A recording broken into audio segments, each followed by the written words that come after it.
महाराष्ट्र में और भी जगह चुनाव है और एनएमसी के प्रभाग नंबर 3 में ए में अनिकेत करवाड़े और डी में पूनम कावले मैडम जो है, ये 2 कैंडिडेट्स जो है वो हमने खड़े किए हैं। नहीं खुद में लेना पड़ेगा, आप ये सुधार लेना बाद में। तो 2 कैंडिडेट्स जो है वो हमने यहाँ पर खड़े किए हुए हैं और मुझे खुशी है कि आज आप प्रभाग नंबर 3 में इस जनसभा को, चुनावी जनसभा को सुनने के लिए बड़ी मात्रा में यहाँ उपस्थित है। ये चुनाव महाराष्ट्र के लिए और नागपुर के लिए बहुत महत्वपूर्ण है। नागपुर के लिए और महाराष्ट्र के लिए इसलिए महत्वपूर्ण है क्योंकि भारतीय जनता पार्टी की सरकार केंद्र में है और नागपुर में भी, महाराष्ट्र में भी है अलायंस में, और नागपुर से उनके एमपी है और नागपुर से ही जो है वो मुख्यमंत्री भी आते हैं। और भारतीय जनता पार्टी जो है वो ये क्लेम करते आई है कि भाई हम विकसित भारत बना रहे हैं। हमारे देश के प्रधानमंत्री जो है नरेंद्र मोदी,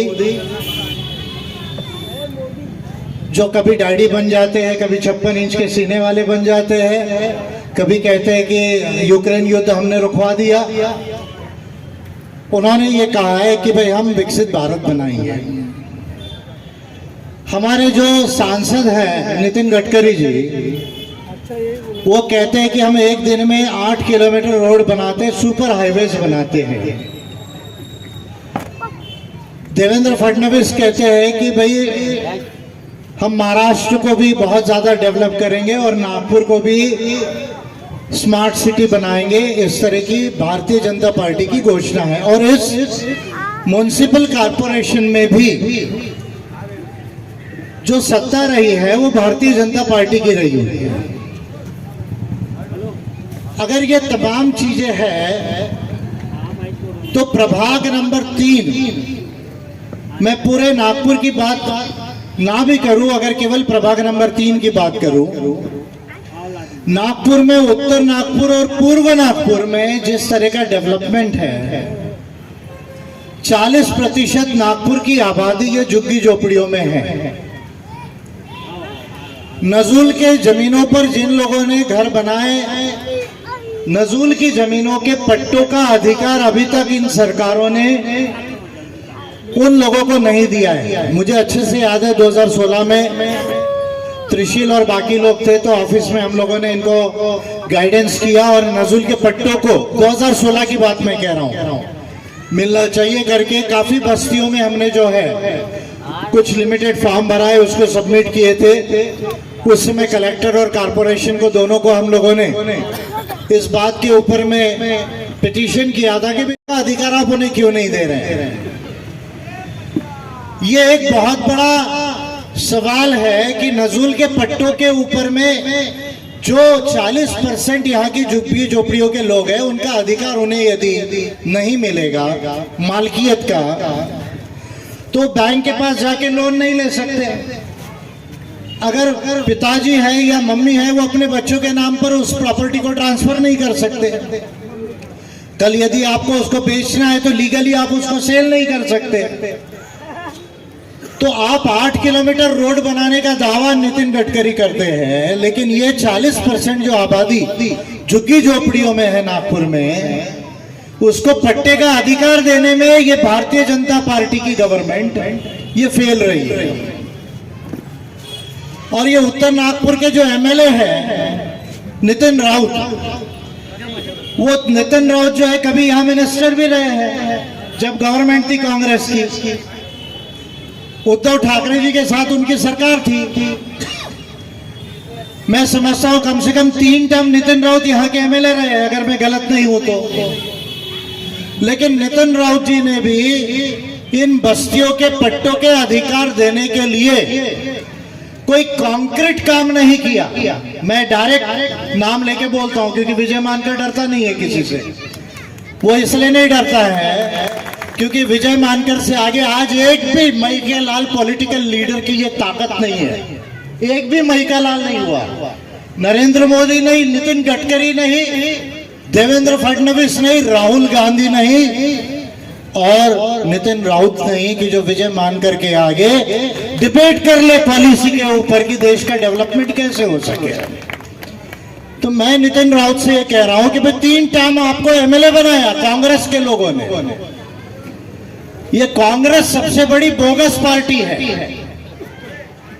अगर मैं माइनॉरिटीज की बात कहूं, मुस्लिम लोगों की, मुस्लिम कम्युनिटी की बात कहूं, तो संविधान बनते वक्त जो आरक्षण मुस्लिम लोगों का था, जो 1909 में मिला था, थोड़ा हिस्ट्री में जा रहा हूं मैं, 1909 में सबसे पहली बार अगर देश में किसी को पटेल और नेहरू के वजह से ये आरक्षण जो है वो चले गया, मुस्लिम कम्युनिटी का आरक्षण चले गया। उस समय प्राइम मिनिस्टर हमारे नेहरू थे, होम मिनिस्टर पटेल थे जो बहुत इंपॉर्टेंट थे कॉन्स्टिट्यूशन बनाने में, एडवाइजरी कमेटी के चेयरमैन थे। तो मुस्लिम कम्युनिटी का रिजर्वेशन चले गया। तो मनमोहन सिंह की सरकार थी, उन्होंने एक कमेटी बैठाई थी, सच्चर कमेटी। वो सच्चर कमेटी ने जब पूरा सर्वे किया, रिसर्च किया, तो ये पाया कि देश के मुस्लिम कम्युनिटी की जो हालत है वो शेड्यूल्ड कास्ट लोगों से भी बुरी है। ये सच्चर कमेटी का रिपोर्ट है। सच्चर कमेटी की रिपोर्ट तो मनमोहन सिंह सरकार ने जो है वो बनाई, लेकिन सच्चर कमेटी के रिकमेंडेशंस को इम्प्लीमेंटेशन करने के लिए मनमोहन सिंह की सरकार, कांग्रेस की सरकार ने जितने एफर्ट करने चाहिए थे वो नहीं किए। उसके बाद में नरेंद्र मोदी की सरकार आ गई। ये भारतीय जनता पार्टी को तो मुस्लिम कम्युनिटी का वोट ही नहीं चाहिए। इस नागपुर कारपोरेशन में भारतीय जनता पार्टी के टिकट के लिए कारपोरेशन के 25 मुस्लिम कम्युनिटी के लोगों ने अप्लाई किया। इसकी 14% आबादी को यदि आप रोटी, कपड़ा, मकान, स्वास्थ्य, शिक्षा, आवास और रोजगार यदि आप नहीं दे पाएंगे तो आप विकसित भारत कैसे बनाएंगे? ये सवाल जो है मेरा मोदी जी से है। मैं ये कहना चाहता हूं कि 14% मुस्लिम परसेंट आबादी है देश की, वो हमारे देश के नागरिक है और केवल पाकिस्तान इंडिया के पार्टीशन नहीं, उससे सैकड़ों साल पहले से, हजारों साल पहले से वो यहीं के निवासी है। उन लोगों को यदि आप रोटी, कपड़ा, मकान, आवास, स्वास्थ्य, शिक्षा और यदि आप सुख समृद्धि नहीं अगर आप दे सकते हैं तो आपके विकसित भारत का मॉडल ये फेल हो जाएगा। मोदी जी आप इसको समझिए, इस बात को। और इसी का छोटा पिक्चर हमको प्रभाग नंबर 3 में देखने को मिलता है। क्यों प्रभाग नंबर 3 में बड़ा हॉस्पिटल नहीं? सीवरेज की नालियां लीकेज हो रही है, नई सीवरेज लाइन यहाँ। भाई आप तो कह रहे हैं हम 8 किलोमीटर रास्ता बना रहे हैं, हमारे पास बजट का प्रॉब्लम नहीं, लेकिन आपको यहाँ सीवरेज जो है लाइन, बड़ी लाइन बिछाने के लिए आपके पास बजट का पैसा नहीं है। ऐसे कैसे हो सकता है? सारा विकसित भारत का फडणवीस के और गडकरी के पश्चिम नागपुर में बनेगा, दक्षिण पश्चिम नागपुर में बनेगा, वहां मिहान बनेगा, एयरपोर्ट बनेगा, न्यू नागपुर बनेगा। तो उत्तर नागपुर और पूर्व नागपुर जो है वो आपके विकसित भारत के प्लान में नहीं है। आप यहाँ बड़ा हॉस्पिटल नहीं बनाओगे, बड़ी स्कूल नहीं बनाओगे, सीबीएसई की गार्डन नहीं बनाओगे, सीवरेज लाइन नहीं बनाओगे, साफ सफाई नहीं करोगे। तो ऐसी भारतीय जनता पार्टी और कांग्रेस के जो एमएलए है उनको यदि आप वोट दे रहे हैं, इसका मतलब आप कह रहे हैं कि प्रभाग नंबर 3 हमको विकसित नहीं करना है, हमको पिछड़ा ही रखना है। यदि आप वोट कर रहे हैं, वोटर, ये वोट सबसे बड़ी ताकत है, जो मानव अधिकार है, जो ब्रिटेन में आया, फ्रांस में आया, अमेरिका में आया, यूरोप में आया, रशिया में आया, बाद में इंडिया में आया। इसको सबसे बड़ा मानव अधिकार करके रिकॉग्नाइज किया गया, सबसे बड़ा पॉलिटिकल राइट है। आपको यह पॉलिटिकल राइट, यह अधिकार देता है कि आप चुनाव में खड़े हो सकते हो और आप चुनाव में वोट भी कर सकते हो। अगर भारतीय जनता पार्टी के प्लानिंग में ये पिछड़ा प्रभागी उनको रखना है, यदि कांग्रेस के एमएलए 15 साल यहाँ एमएलए रहने के बावजूद नितिन राउत ये एरिया के डेवलपमेंट के लिए बजट से एमएलए लोगों का तो फंड भी होता है ना, 5 लाख रुपए का फंड होता है साल का, अगर उसमें भी नितिन राउत ये डेवलपमेंट नहीं करा पाए तो प्रभाग नंबर 3 के वोटरों से मैं आपसे ये पूछ रहा हूं कि आप कांग्रेस को क्यों वोट दे रहे हो, बीजेपी को क्यों वोट दे रहे हो? ये सवाल मेरा आप लोगों से डायरेक्ट है। और ये सवाल यदि आप लोगों को समझ में आ जाए तो आपके पास 2 ऐसे कैंडिडेट मैं दे रहा हूं। मैं सिर्फ 2 की बात कर रहा हूं, ज्यादा की बात नहीं कर रहा हूं। नागपुर कारपोरेशन 16 तारीख को किसकी कितनी सीटें आएगी वो मैं आज नहीं कहता हूं, लेकिन ये 2 कैंडिडेट मैं आपको दे रहा हूं। ये 2 कैंडिडेट को वन साइड वोटिंग करो। यहां पर घड़ी वालों और वो पतंग लेके जो घूम रहे हैं ना, ये तुम्हारी पतंग कट जाएगी, ध्यान रखना अच्छे से। ये पतंग उधर हैदराबाद में उड़ती है, यहाँ नहीं उड़ेगी आपकी, क्योंकि आपके लीडर को उतनी समझ नहीं है। विजय मानकर के आगे ओवैसी कभी भी डिस्कस नहीं कर सकता, डिबेट नहीं कर सकता। मैं ओपन चैलेंज दे रहा हूं यहाँ से।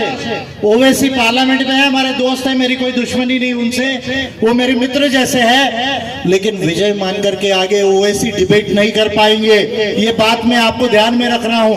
वोट को वन साइड वोट करो, यहां से कांग्रेस और भारतीय जनता पार्टी को साफ करो।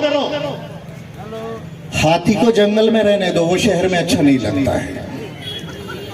हाथी सिर्फ जंगल में अच्छा लगता है, वो शहर में अच्छा नहीं लगता है। मैं आपको कह रहा हूं कि यदि आप ये नहीं करेंगे, 8 साल बाद चुनाव हो रहा है एनएमसी का, 5 साल चुनाव टेन्योर हुआ, फिर कोर्ट में केस गई, डिले हुआ, सुप्रीम कोर्ट ने अल्टीमेट कहा नहीं, आप 31 जनवरी के पहले इलेक्शन कराइए। फिर 5 साल बाद चुनाव आएगा, फिर कोई कोर्ट केस जाएगा, फिर 2-3 साल जाएंगे, फिर 7-8 साल लग जाएंगे। यदि आपने ये मौका छोड़ दिया, मैं आपको सीरियस कह रहा हूं, 15 तारीख को वोटिंग है, यदि आपने ये मौका छोड़ दिया, वन साइड वोट अगर कोर्ट को नहीं किया और ये 2 कैंडिडेट को आपने कारपोरेशन नहीं भेजा, तो ये प्रभाग की डेवलपमेंट की गारंटी नितिन राउत नहीं ले सकता। मैं आपको चैलेंज से कह रहा हूं, फडणवीस नहीं ले सकता, मैं आपको चैलेंज से कह रहा हूं, ये इसको डेवलप नहीं करेंगे। विकास ठाकरे ये प्रभाग को डेवलप नहीं कर सकता, मैं चैलेंज से कह रहा हूं, मैं इनको सबको जानता हूं, वो मेरे से कभी बात नहीं कर सकते। यहां पर आप लोगों की समझ पर ये डिपेंड है। और यदि आपने केवल ये 2 ही को भेजा, आप कह रहे हैं कि 2 क्या कर लेंगे, 1 क्या कर लेगा, मैं आपको चैलेंज दे रहा हूं। मैं भी यहाँ लोकसभा को कंटेस्ट किया, मेरी गाड़ी भी यहाँ से गई है, शायद आपको याद होगा।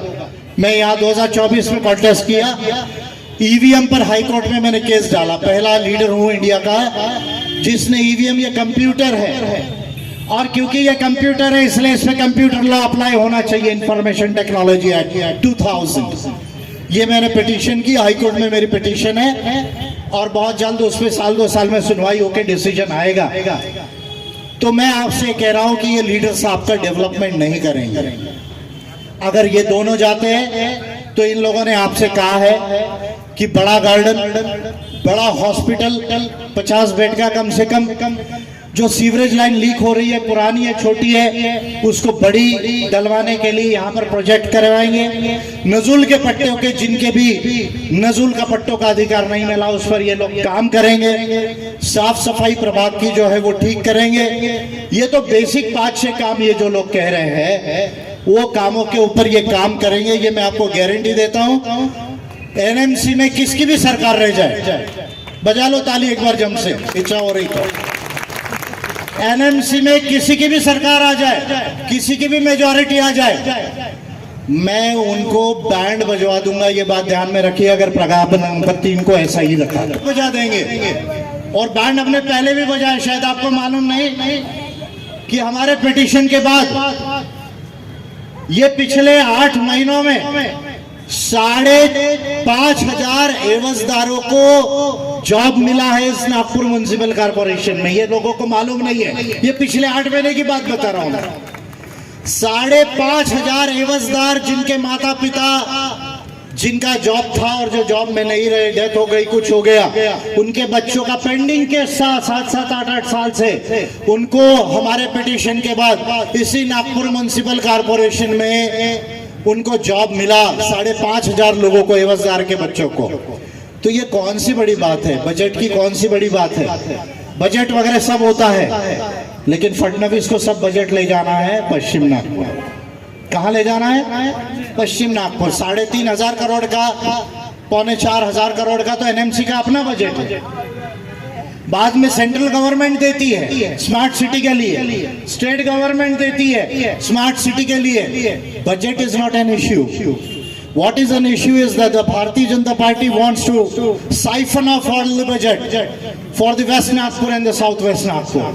यानी पश्चिम नागपुर और दक्षिण पश्चिम नागपुर के लिए इन लोगों को सारा विकास करना है। और जहां जहां, मैं बोलना नहीं चाहिए, हम सभी नागरिक है देश के, लेकिन जहां मुस्लिम मेजॉरिटी है, जहां शेड्यूल्ड कास्ट के लोग ज्यादा रहते हैं, जहां आदिवासी के लोग रहते हैं और जो ओबीसी के लोग जहां ज्यादा रहते हैं, उन एरियाज को पीछे रखना है।